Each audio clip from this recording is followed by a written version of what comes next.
rey de Persia, el cual hizo pregonar de palabra y también por escrito por todo su reino, diciendo: así ha dicho Ciro, rey de Persia: Jehová, el Dios de los cielos, me ha dado todos los reinos de la tierra. Fíjense que este es un rey pagano, ¿sí? Y está reconociendo que Dios es el que le ha dado poder.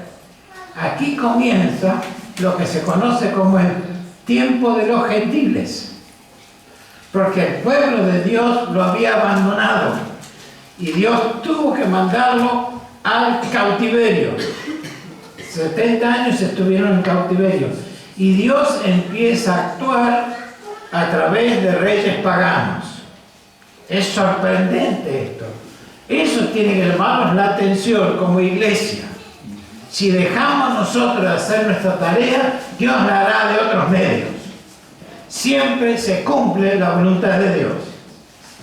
A su propio pueblo lo mandó esclavo por su dureza de corazón, por apartarse de los caminos de Dios, sufrieron esas consecuencias. Y entonces tuvo que Dios empezar a actuar a través de los dioses, a los reyes paganos, Nabucodonosor, Ciro, y así se abre lo que se llama en la Biblia la época de los gentiles. Y gracias a Dios que empezó con los gentiles, porque nosotros somos gentiles. Porque vino el Señor Jesucristo para redimir a todos, de su propio pueblo, los judíos, pero a los gentiles. Como también Pablo, el apóstol Pablo dijo: yo soy apóstol, ¿a quién? A los gentiles. Y así, gracias a Dios, el mensaje nos ha llegado. Seguimos entonces de lo que aquí escribió Ciro. Dice: quien haya entre vosotros de su pueblo, versículo 3, sea Dios con él y suba a Jerusalén, que está en Judá, y edifique la casa de Jehová, Dios de Israel. Él es el Dios, la cual está en Jerusalén, porque estaba todo en ruinas.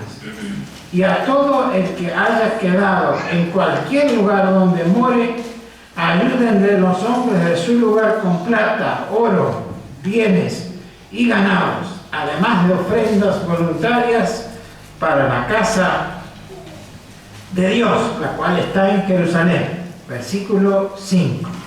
Entonces se levantaron los jefes de las casas paternas de Judá y de Benjamín, y los sacerdotes y levitas. Y aquí está lo importante: todos aquellos cuyo espíritu despertó Dios para subir a Jerusalén a edificar la casa de Jehová, la cual está en Jerusalén. Es Dios quien despierta, ¿sí? Aquí es el rey que dice: ustedes vayan, yo les voy a dar todos los recursos necesarios para hacerlo, pero Dios despierta los corazones. Mis queridos hermanos y hermanas, es Dios que despierta. Y ojalá Dios despierte en nuestros corazones, no solo en esta ocasión, sino toda nuestra vida cristiana, porque a veces nos dormimos. Y como digo siempre, los únicos durmientes buenos son los del ferrocarril. El resto tiene que estar activo. Así que el Señor nos ayude y nos bendiga en esta sesión. Aquí hemos puesto entonces, encabezamos con Esdras, San Rafael, aquí en la palabra de Dios. Aquí hay una ilustración muy común, digamos, de Esdras, y aquí está cómo se lo define. No sé si ustedes están viendo esto, ¿sí? Los de ahí, ¿bien? Bueno, perfecto. Este es el título que él tiene. Siempre es bueno conocer a una persona a través de su título. Y es nada más y nada menos que Esdras. Es sacerdote, pero también es escriba, lo cual es un tema muy importante. Y él dice su abolengo, y él da sus antecesores, y se remonta directamente a Aarón, el sumo sacerdote. Así que él es sumo sacerdote, en realidad este Esdras. Si bien están en el cautiverio, y de hecho en la ciudad no hay nada construido ahí en Jerusalén, ha sido destruido totalmente, pero él es sacerdote, su función es sacerdotal por herencia, pero por capacitación es escriba. Y escriba no es cualquiera, es el que escribía. A ver, tenemos que compararlo hoy en día con un escribano público. Nosotros, si queremos certificar cualquier documento, tenemos que ir al escribano público, es el reconocido por las autoridades para homologar o verificar un documento. Y si él pone la firma, quiere decir que es un documento fidedigno. Y entonces tenemos a este personaje que, la verdad, es uno de los mejores personajes de todo el Antiguo Testamento. Era el sacerdote y escriba. Pero fíjense lo que dice después: erudito en la ley del Dios del cielo. No cualquiera es un erudito. Erudito, ustedes saben que quiere decir que sabe del tema, ¿sí? El profesional del tema. Pero, mis queridos hermanos, nosotros también tenemos que ser eruditos en la palabra de Dios. Yo siempre insisto en esto. No es solo cuestión de estudiar la Biblia, es investigarla. Y ahí vamos a descubrir las cosas preciosas que hay en la palabra de Dios. En mi época de universitario yo salí un poco de las cosas del Señor, debo confesar. Pero después volví y me empecé a entusiasmar con la palabra de Dios. Yo había aprendido todo porque de chico soy creyente, pero es como que todo era de, bueno, porque me la contaron. Pero a partir de ese momento, yo dije, voy a estudiar la Biblia. ¿Saben con qué libro empecé? Con el libro de Job. Vaya libro difícil, ¿no? Pero me entusiasmó. ¿Y por qué Job? Porque es un personaje sistemáticamente probado en todo. Y no obstante ello, no negó de Dios. Y a mí me sorprendió, porque una vez cree esa fantasía de decir, si no te va bien es porque algo hiciste y Dios no te bendice. Bueno, a Job le podríamos haber dicho todo eso, ¿no? Perdió todo, pero nunca renegó de Dios. E inclusive él dice, ¿será que recibimos solo lo bueno de Dios y lo malo no? Y a mí me impactó eso como estudiante. ¡Qué fe que tenía ese hombre! Es increíble cómo no renegó de Dios. ¿Y cuántas veces tenemos pruebas, dificultades, y voy a decir, Señor, ¿por qué? O Señor, ¿por qué a mí? Y me acuerdo de Job. Y entonces ahí hice una promesa. Voy a empezar a investigar la Biblia, porque si hay un personaje así, quiere decir que hay otros personajes similares. Empecé a investigar y dije, me propuse que iba a seguir investigando hasta que descubra todo. Cuando descubría todo, paraba. Bueno, eso fue hace una punta de años, no voy a decir cuánto, porque si no voy a delatar mi edad, como dijo el hermano acá. Todavía sigo investigando. Uno tiene que ponerse el casco de minero y empezar. ¿Y cuántas toneladas de roca hay que mover para conseguir una pepita de oro? Eso es la Biblia. Pero les puedo asegurar, van a encontrar las pepitas de oro. Y cuando uno las encuentra, vamos todavía. Me entusiasma para seguir. Y hemos hecho estudios sobre distintos temas, ustedes han escuchado algunos de ellos, pero hemos seguido.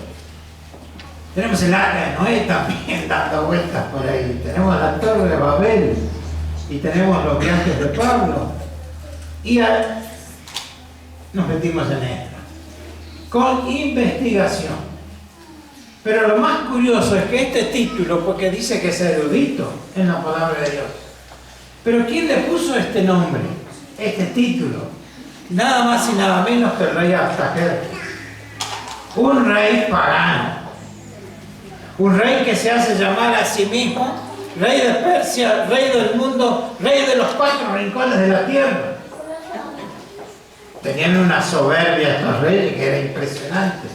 Pero ellos mismos, él mismo, rey pagano, le da ese título a este hombre de Dios. Qué bueno sería que los del mundo digan que somos como Esdras. ¿Somos sacerdotes? Claro que sí, todos los creyentes somos sacerdotes. Y somos escribas, no sé, pero tenemos que ser eruditos en la palabra de Dios. Pero que lo digan los de afuera, que los de afuera reconozcan. Aquí hay un hombre, aquí hay una mujer que cree en Dios y que tiene toda su confianza en Dios. Y hasta los niños pueden ser testigos de esto. Y pueden dar testimonio también. Nuestros hijos hay veces que dicen cosas que nos sorprenden, nuestras criaturas. Qué bueno que es cuando ellos aprenden también dentro de la iglesia. No solo lo que se enseña, sino qué es lo que miran los chicos. Cómo nos comportamos. Nuestros hijos ven lo que hacemos. Nuestros chicos de la iglesia ven lo que hacemos. Seamos buenos ejemplos para ellos. Y como Esdras me apasiona realmente porque además de eso hay otro detalle antes de que sigamos, y es que Esdras aparentemente no solo escribió el libro de Esdras y Nehemías, sino que también ustedes reconocen que está Primera Crónicas y Segunda Crónicas. ¿Quién lo escribió? Posiblemente Esdras. Así que, y la otra pregunta es, ¿con qué comienza Primera Crónicas? ¿Cuál es la primera palabra que encontramos en Primera Crónicas, capítulo 1, versículo 1? ¿Alguien se fija y me lo dice? ¿Quién? Adán. Más adelante, más atrás no puedo decir. ¿Está? Ahí comienza Esdras. Desde Adán. Y sigue toda su historia. Y empalma Primera Crónicas, Segunda Crónicas. Cuando termina Segunda Crónicas, dice la misma frase que nosotros acabamos de leer en Esdras, capítulo 1, primer versículo. Dice que dice, va a ser el primer año del rey Ciro. Este es el final de Crónicas. ¡Qué genial que es Esdras! Nos ha dejado lo que se llama un digesto de toda la historia del Antiguo Testamento. Nosotros después rellenamos con otros datos, ¿sí? Los sapienciales o las poesías. Hay 2 o 3 mujeres metidas también, ¿no? Ruth, Esther, etcétera, etcétera. Pero ¿quién nos ha hecho un dibujo completo? No nos alcanza el frente del salón si tenemos que indicar todo lo que escribió Esdras. Tendríamos que hacer 3 o 4 de estos. Esa es la genialidad de Esdras, que nos ha dejado a nosotros, a las generaciones posteriores, un registro tan minucioso como es Primera Crónicas, Segunda Crónicas, Esdras y Nehemías. Dicho sea de paso, Nehemías concluye con la historia del Antiguo Testamento. Tenemos los profetas metidos por ahí, ¿sí? Pero la historia concluye con el último capítulo de Nehemías. ¿Y después qué pasa? 400 años de silencio. Ni las piedras hablan. Dios está tan enojado, podríamos decir. Pero pasados los 400 años, ¿envía Dios un profeta? No. ¿A quién envió? ¿Y cómo se llama su hijo? ¿Y cómo lo llama Juan? La palabra, el logos. Dios habla por su hijo. Y cuando habló Jesús, cuando ese verbo se hizo ¿qué? Se hizo carne. Y habitó entre nosotros. Y vimos su gloria como la del unigénito del Padre, lleno de gracia y de verdad. Y entonces Jesús es hombre y es ser divino. Las dos cosas. Es la primera vez que eso existe. Es la nueva creación, es la nueva criatura. Porque en Jesús está el hombre, como Daniel le llama, el Hijo del Hombre, y también está Dios. Es Dios, 100% y 100%. Cuando Él muere, porque muere, ¿no? Pero Dios lo resucita. Entonces, la palabra de Dios es clara. Después, ¿a dónde fue Jesús después de resucitar? Al cielo. Y hay un himno que nosotros cantamos que dice: en el cielo un hombre entró. Entonces, yo soy un ser humano, ¿sí? Y usted también lo es. Pero, ¿qué ha hecho Dios con nosotros al entregar nuestra vida a Jesús? ¿Quién vino a morar en nosotros? El Espíritu Santo. Nosotros somos seres humanos y seres divinos, transformados por el poder de Dios. Un espíritu que nunca se nos va a ir. Por eso yo creo que vamos a ir al cielo. Si Jesús fue, nosotros también vamos. Nuestra gloriosa esperanza es que el Señor venga a buscarnos y a llevarnos. ¿Cómo va a ser? Es un misterio, dijo Pablo, pero seremos transformados. Pero ese es otro tema, nosotros estamos atentos. Pero qué hermoso que es ver estas cosas que Dios hace, que te hacen vibrar el corazón, porque es tan coherente Dios, que es imposible negarlo a Dios. Es más, no sé cómo la gente no se convierte a Dios, porque es tan lógico lo que hace, es tan hermoso, es tan poderoso. Y estos hombres como Esdras son testigos y nos han dejado claras señales de lo que Dios puede hacer. Esdras entonces es, como digo, el autor de Esdras, Nehemías, posiblemente también de Primera y Segunda Crónicas. Como digo, toda la historia del Antiguo Testamento, ahí está, gracias a él. Vamos a mirar ahora, porque analizando Esdras en su contexto, digamos, uno descubre cómo Dios fue actuando. Ve, observa, digamos. Y llegamos a la conclusión que hay 4 mega etapas estratégicas de Dios. A mí me gusta sacar conclusiones, así que no es algo que leí en un libro, es algo que leí en la Biblia, por dicho sea de paso. Cuando leemos la Biblia, muchas cosas aparecen. Entonces, en primer lugar, hay 4 mega etapas de parte de Dios, ¿sí? La primera gran etapa, mega etapa, es el tabernáculo. Eso inclusive se dio acá en San Rafael, en otra localidad, en el centro, en Pasaje Bufando, ¿sí? Pero bueno, como es hace mucho tiempo, no pido que se acuerden. Pero Dios hace una cosa increíble en el tabernáculo.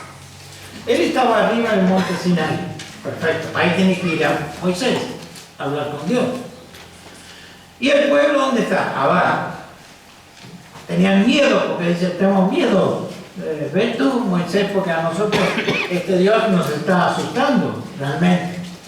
Pero Dios dice, Moisés, yo quiero habitar en medio de mi pueblo. Quiere decir entonces que Dios va a bajar de la montaña. Pero no es que va a estar un ratito con su pueblo, sino que Él quiere habitar, quiere vivir con su pueblo. Pero para que Él viva en su pueblo, Él dice, ustedes me van a hacer mi carpa, y mi carpa es el tabernáculo.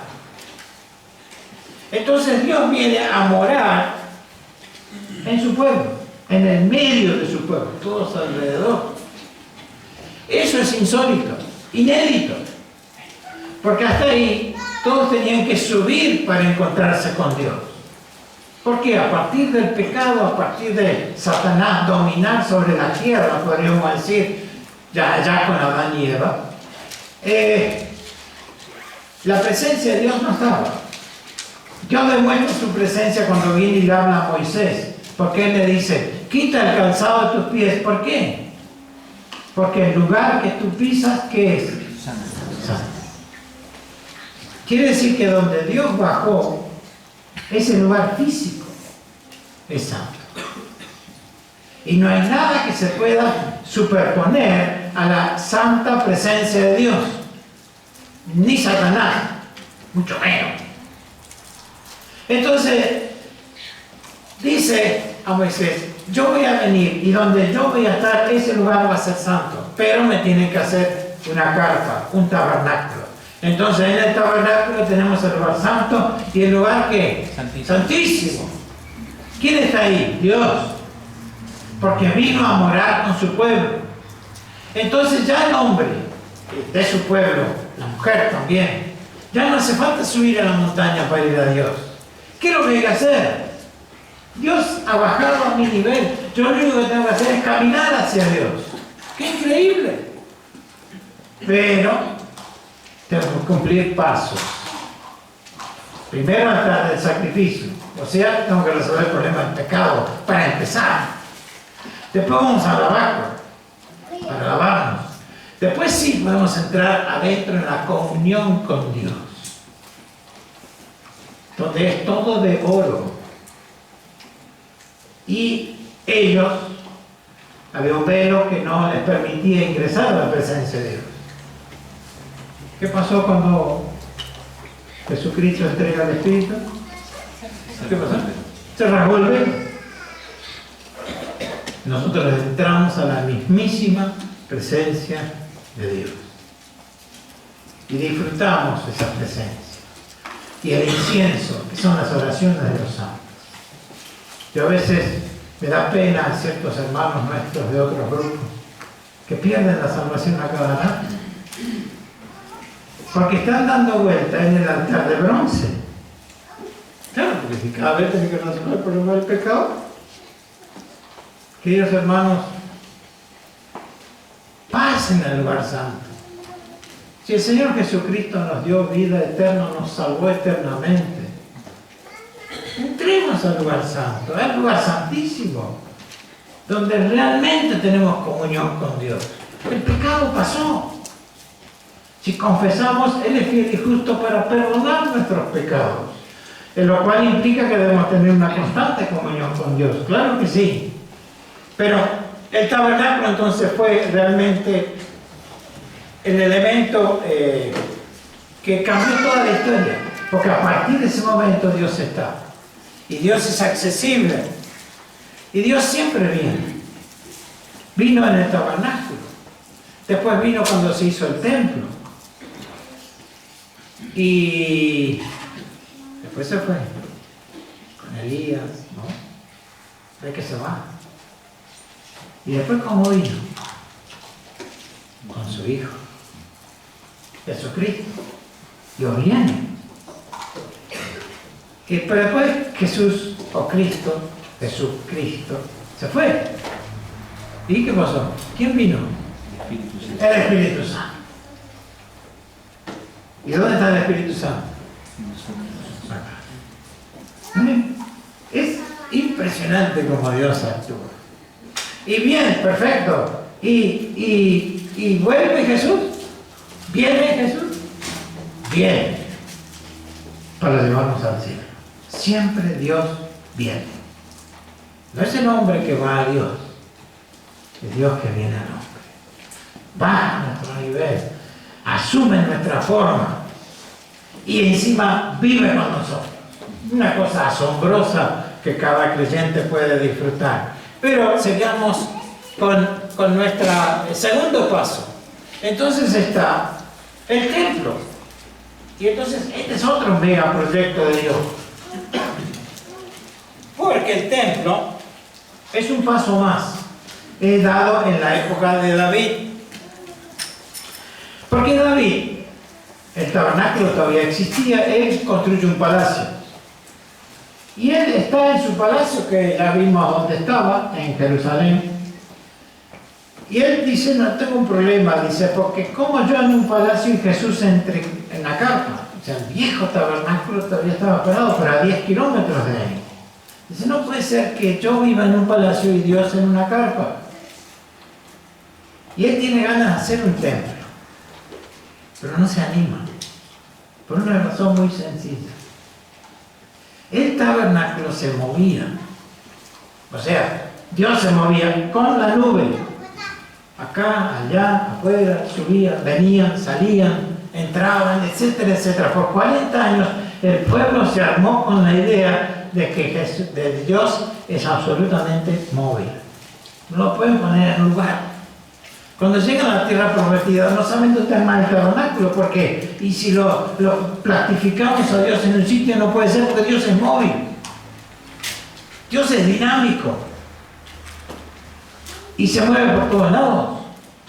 Entonces David está con un problema. Quiere hacer un edificio, pero dice, ahí voy a crear un lugar para Dios. Fijo. Y no me animo. Entonces Dios le dice, David, tú no harás el templo, sabemos por otra persona, tu hijo sí va a hacer. Trabajar toda tu vida y dejarle a tu hijo todo. Él lo va a hacer. Bueno, lo hizo. Cada generación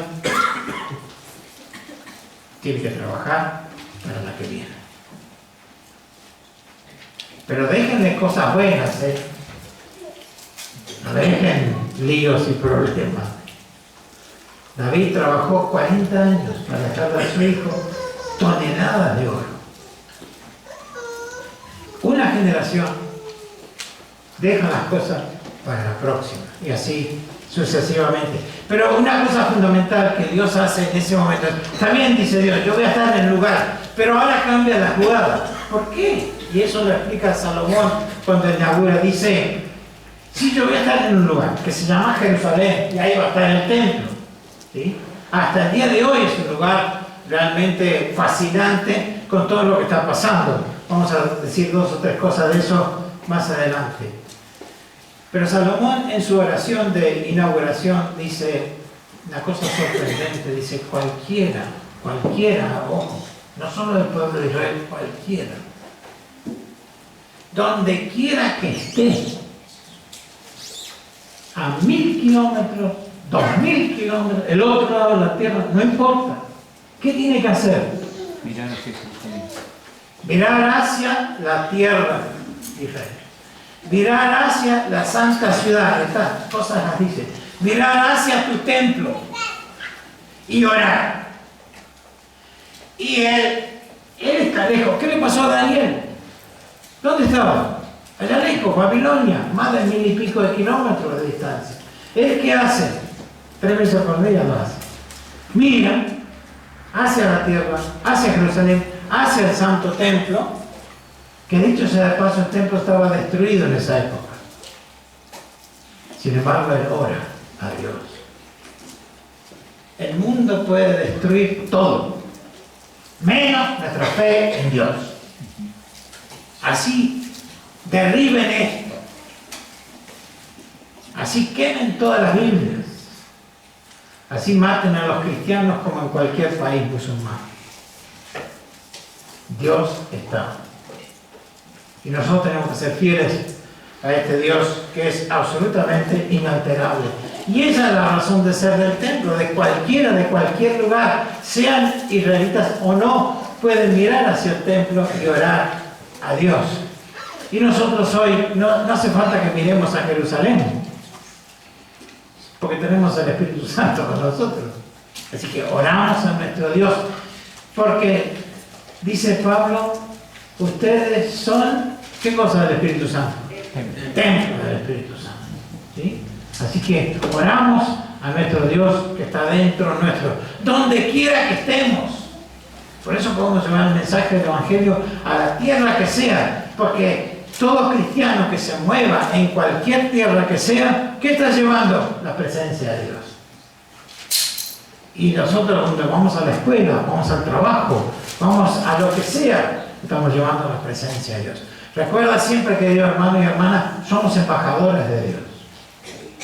Y Por ende, comportámonos como embajadores de Dios, llevando con nuestra conducta la buena semilla. Pero sigamos. Y aquí está básicamente lo que hemos dicho. Pero vamos a la tercera etapa, que es la nuestra. Una etapa difícil, porque es cautiverio y regreso. Todo el pueblo, primero Israel, después Judá y Benjamín, fueron llevados cautivos. Es una parte triste de la historia del Antiguo Testamento. Si uno se pone a analizar, descubre que un poco la historia comenzó en Babel hasta cierto punto. Después de Babel, la dispersión, y ahí empieza a hablarse también de los descendientes de Sem, y se puntualiza en Abraham, y aparecen entonces el pueblo de Dios, ¿sí? Las promesas dadas, etc. Y este pueblo que Abraham se va de esa zona y termina en Canaán, se instalan ahí, pero después tienen que ir a Egipto por cuestiones de vivir. Pero de Egipto salen con Moisés, un pueblo liberado. ¿Y a dónde van? A conquistar la tierra. Moisés no la conquista Josué. Conquistan la tierra y se hacen fuertes. Aparecen reyes como David, como Salomón, y después empieza el problema. Se dividen. Israel es llevado cautivo por Asirio. Judá y Benjamín son llevados cautivos ¿a dónde? A Babilonia, a Babel. ¿Dónde salieron? Volvieron. Esa es la historia del Antiguo Testamento. Lección para la iglesia, ¿no? Ojo con lo que hagamos. No volvamos a Babilonia. Nos llevan a Babilonia. No se dejen llevar. Nosotros tenemos que mantener, son 2000 años, ¿sí? Que vamos yendo, y la iglesia hay de todo. Las iglesias hay de todo. Pero qué hermoso que tengamos dentro de todo estas lecciones. Pero cautiverio y regreso es una etapa totalmente nueva también. Pero aquí hay una cosa que Dios hace otro giro. Porque al ser llevados, por ejemplo Israel, pero en particular Judá, es llevado a otro pueblo, a Babilonia. Y entonces ellos se mezclan, se infiltran, viven, residen en esa cultura. Y los profetas habían dicho, en la cultura en que ustedes estén, hagan prosperar sus vidas. No se queden con la amargura de ser desterrados. Ustedes son los hijos, son el pueblo de Dios. Y entonces se infiltra en todo el mundo la presencia de Dios. Caso Daniel, es un infiltrado. Y aquel que Dios lo prepara de tal manera que el mismo rey Nabucodonosor lo pone a él como jefe de todos los científicos. Aquí lo llama magos y astrólogos, pero eran los científicos. Pero no solo eso, lo pone como gobernador de la provincia de Babilonia, la provincia más importante. ¿Quién es? Daniel. Del pueblo de Dios, bajo un rey pagano. Se infiltraron. A tal punto que él le descubre a Nabucodonosor la razón de su sueño. Y explica de ahí en adelante toda la historia que hasta ahora no se ha cumplido, por ejemplo, todo lo que pasa ahí.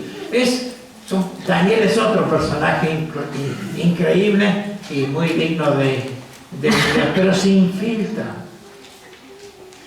y se mezcla. Y esta infiltración fue muy importante del pueblo de Israel, porque más adelante, y en esta época en particular, Daniel, esta que estamos mirando, surge, como se había destruido el templo, surge una cosa que se llama la sinagoga. Sinagoga simplemente quiere decir asamblea, ¿sí?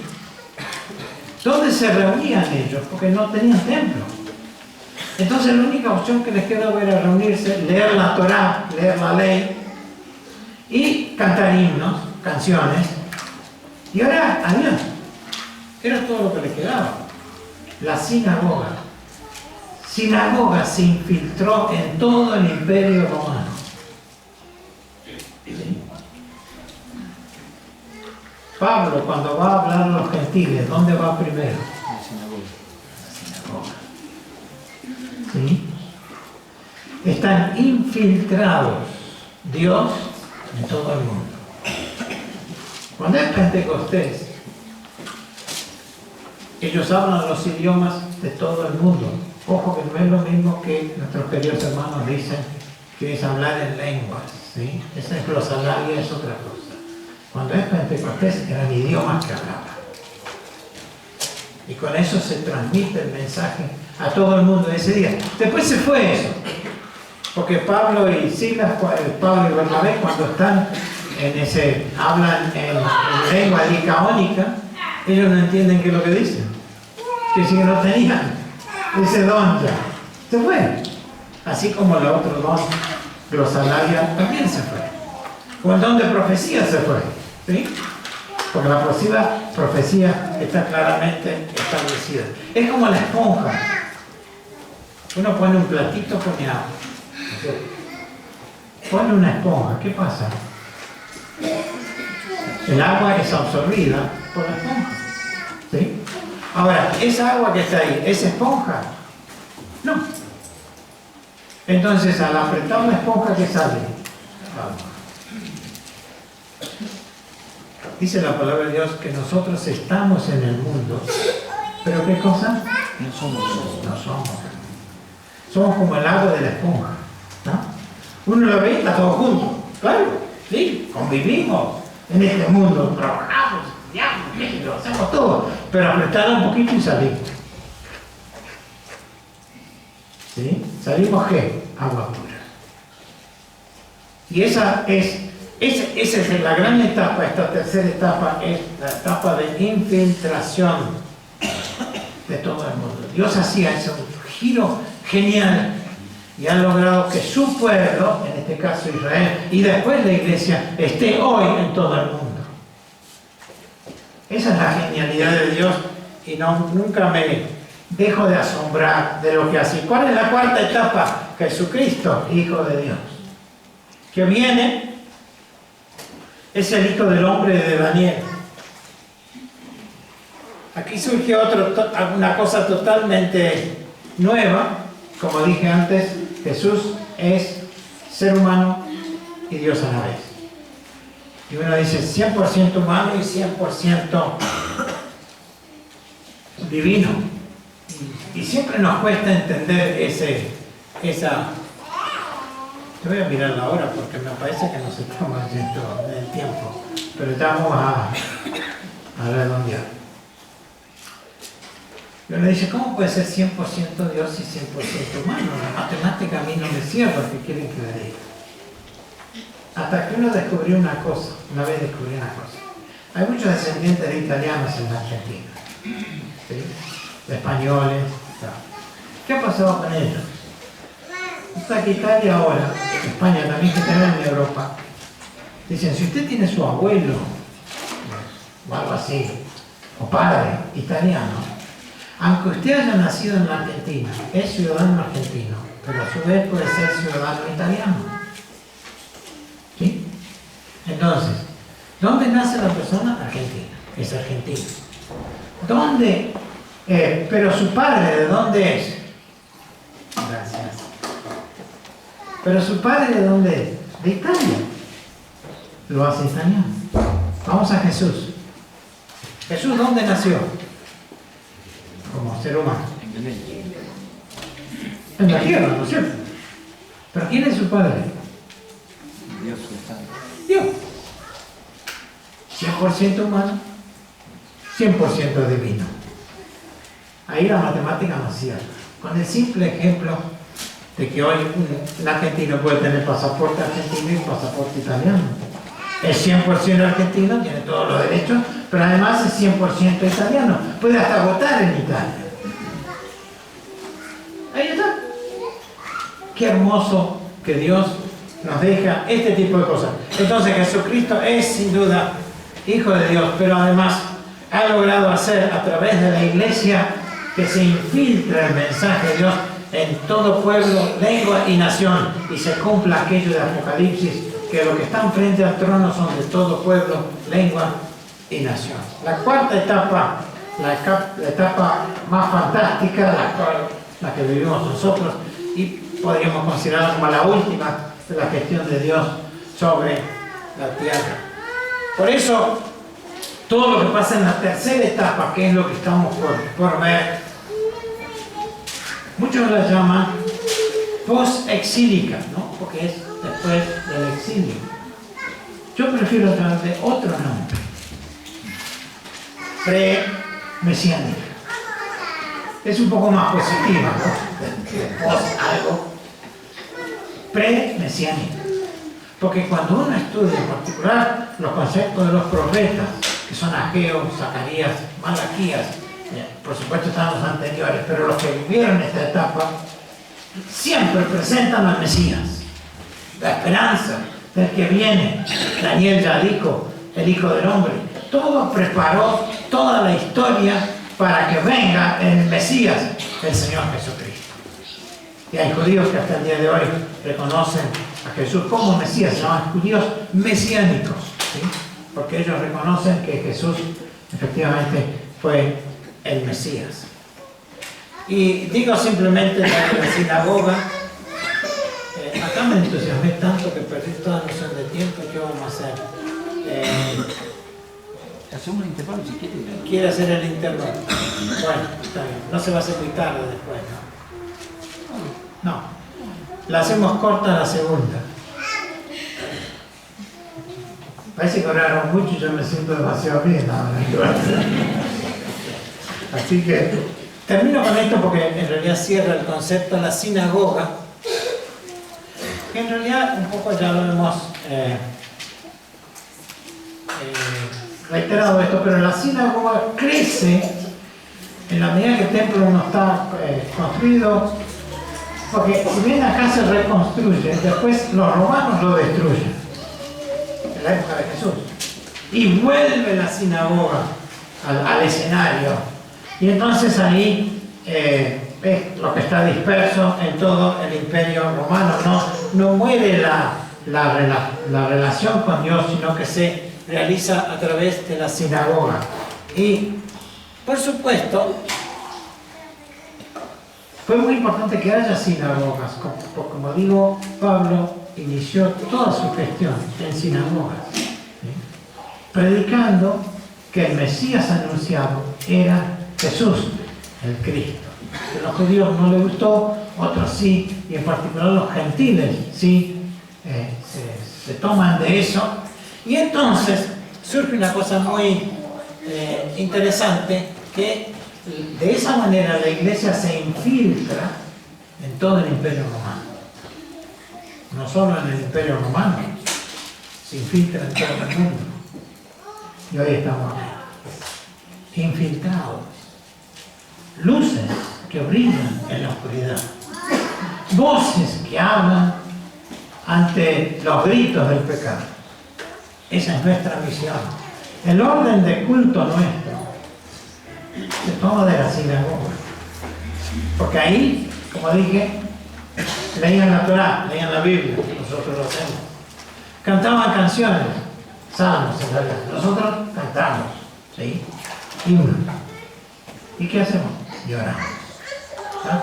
Todas esas cosas entonces vienen de esta etapa, ¿sí? Que vamos a mirar a continuación. Vamos a hacer el intervalo y después sí, vamos a hablar 10-15 minutos no más, para que no se nos haga demasiado tarde. Muchas gracias, hermanos.